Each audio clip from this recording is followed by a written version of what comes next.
If you believe we have crashed craft, stated earlier, do we have the bodies of the pilots who piloted this craft? As I've stated publicly already in my News Nation interview, BioloGics came with some of these recoveries. Yeah. Um, were they, I guess, human or non-human biologics? Non-human, and that was the assessment of people with direct knowledge on the program I talked to that are currently still on the program. I'm aware of a number of projects which have been going on since the early 1980s in association to biological. How I came into that is that when I left school, I became an engineer, and after a while of becoming an engineer, I went to work for NATO in Essex in the UK, where I became a telecommunications officer. And after some years, I signed 2 Official Secrets Acts and was on a program with Marconi. Marconi and NATO were working together on a program, and I was inducted into it. And we were working with electronic computer boards which had biological circuits on them, and that was 28 years ago. So I know that I've had first hand of biological circuitry. I've seen it, I've seen liquid bioplasma cells, for memory. And they're a lot better than your normal memory cells that you find in a computer. But, there was me thinking, well, we're all going to be out in the next 10 years, and, 28 years later, we're still waiting. I totally agree with you. There are things out there which are pilotless. Some of them are self-healing, nanotechnology. I think Lamborghini made one a few years ago, just one car that had a nanotechnology, was made from nanotechnology metal. So when you punched a hole into it, it would actually rebuild the hole. Very clever stuff. You can find stuff on the internet about that. And of course, shaped, with nitinol, advanced nitinol, which is little like the 1947 Roswell stuff, where it's memory metal, So, and I know that they've got advanced nitinol now as well. So, and they've had that for quite some time. But yeah, there are biological things which can basically fly utilizing, I believe, consciousness, because there's always intrinsically, we tried to fit AI. I mean, we had a rat brain flying an F-32 or something like that in the 1982, I think, 1983, and he did it quite complimentary. He did it reasonably well. It was just a rat brain that flew the aircraft simulations perfectly.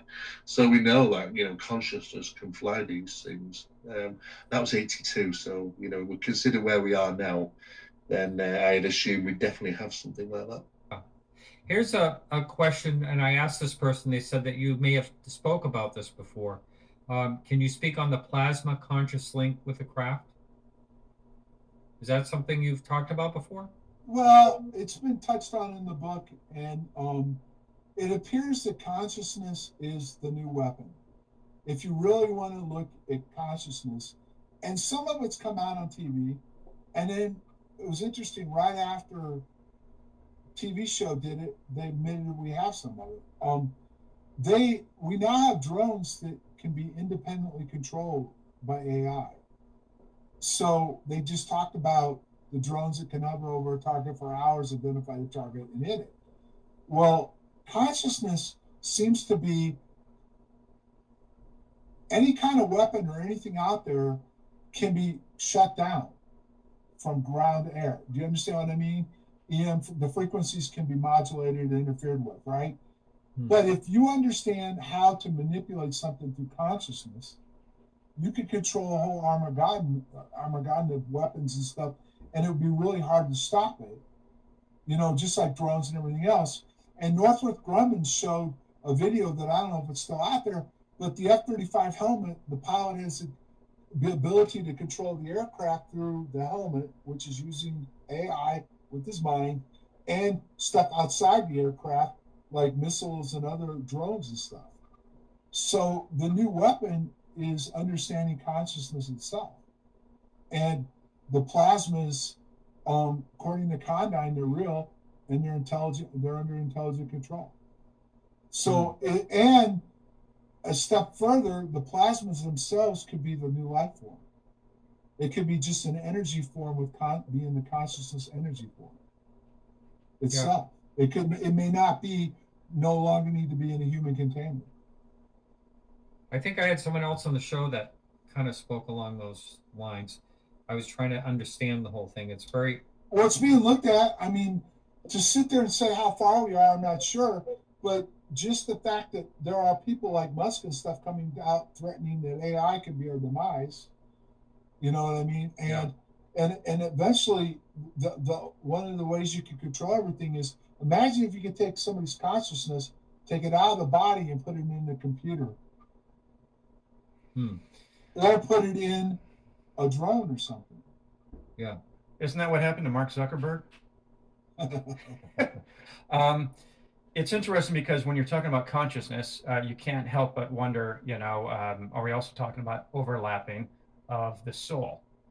You know, what is the consciousness? Is it our thoughts, or is it something else, you know, more powerful, the 21 grams when someone passes away? Nolan and his group were looking at consciousness. Yeah. They were Stanford's always been pioneers in that. But not only that, they're looking at DNA for a reason, okay? They're looking at bloodlines, and they're looking at how they've transitioned over the years, why certain people can do things that other people can't, how to develop those abilities, and where are we going into the future? Where will we be advanced? They're already looking at weapons 50 to 100 years in advance. Think tanks are. It's just a fact. Yeah. I mean, you could go back and think tanks in the 50s and 60s. We're talking about where we're at today. So that's what they're doing. And so consciousness plays a huge part in it. I would say, you know, initially I thought, you know, there was a purpose separation, a compartmentalization. Because they're all, you know, when we start to find these things, we also have to consider the advancements, and people who are a lot more clever than I am would have maybe figured this out some time ago. So, you know, we're always playing catch up, you know, on the non-academic side of military, so we say, you know, we're just general folk, and you know, we're always going to be behind their resources and their intelligence. So first things first is that they probably would have known. So I do research into that area, and I find that, you know, they were looking into magnetic anomalies associated to UAP manifestation in 1982. That's some time ago, you know, and I'm bringing it forward 6 years ago with Barry for the first time, and people started going, okay, well, let's do some checking ourselves. They realize, okay, there's definitely something to this. It gets picked up, goes through a scientific establishment. They say, yes, we're also aware of this. We like you. We like your ideas. We like Project Doorway. We want you to join our think tanks and stuff like that. And of course, I don't see too many parapsychologists in there, but they do need to be involved. So moving forward, it's absolutely an authoritative figures in parapsychology have to be involved. Otherwise, it's not going to work. And they have to decompartmentalize everything, even cryptids, you know, because we know that there's elements of that associatable as well. So, so many things, and they've got to look at the whole picture when it comes to things like this. So they have to involve them. I am only aware of a handful that do involve parapsychological research, and I tell you where the way forward is. It's advanced conscious studies. That's the way forward, advanced consciousness studies, because we know consciousness is tied in with all of the above. Okay, when some of the retrieve craft, when they first got there, they got some intact, like David Grusch says, there's intact craft. And then when they had it in the hangar, and they're trying to, you know, explore it, and they take acetylene torches to it, and they can't even dent, they can't put a scratch on it, they can't do anything. It resists heat, whatever they can do, resists it. Okay? Why is that? Because, okay, first we got to understand these things. Oh yeah, that's the other big thing. Besides time travel, see, besides time, I mean, I'm blowing these people's minds. They just, you know, they go crazy. Well, I mean, these things are alive. They're conscious artificial intelligence. They have our kind of consciousness. Okay, so they have a will of their own. Okay, And if they sense that some schmuck has taken a acetylene torch to them, it's like a skin. It's like putting a torch in my skin. It'll activate the anti-gravity force shield, so it doesn't do anything. It can then switch it off. And if it likes you, it'll let you inside the interior. You understand? You're not dealing with a dead piece of metal. You're dealing with a non-human, okay, it's a non-human conscious artificial intelligence. So what do you call it? NHCAI?